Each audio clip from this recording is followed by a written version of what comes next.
might have different challenges as well. So over here, I'm going to ask Teegan a question.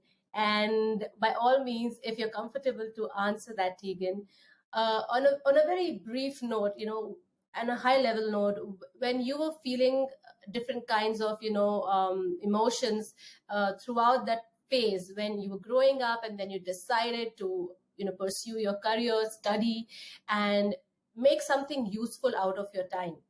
How did you channelize or navigate your thought process, the fears, and then come to a conclusion, let me make some use of my life? Because it is not so easy to come out of such difficult situation, and you have done it.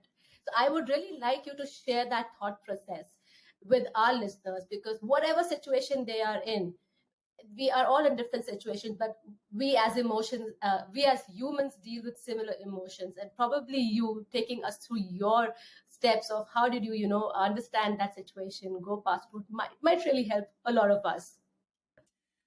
I think especially when we're a young adult, we have a calling. We have something that's driving us to do something.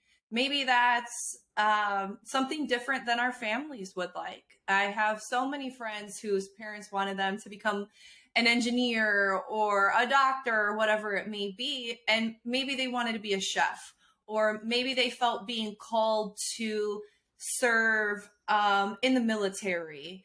And it's difficult when your family, regardless of what your circumstances are, whether it be your family or society, are calling you one way, but your heart is calling you another way. And you only get one life to live. And so while we're here, it's you have to decide, are you going to make the best of it? And are you going to listen to what you really want? Because at the end of the day, you can always change careers. I have a client right now whose daughter went to school for sewing.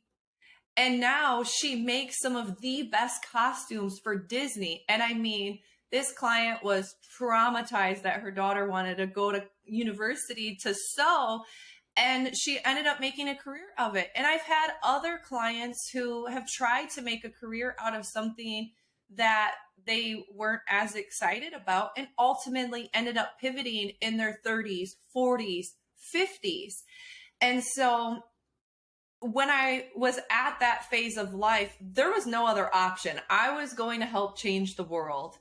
But then reality smacked me in the face. My job offer was taken from me, and I had to take a government job that didn't pay well. I couldn't find any other work. I had to work another job in the liquor industry just to pay my bills. And so if you feel yourself being called to something, really evaluate, what is the life that I want for my future, and can this sustain that?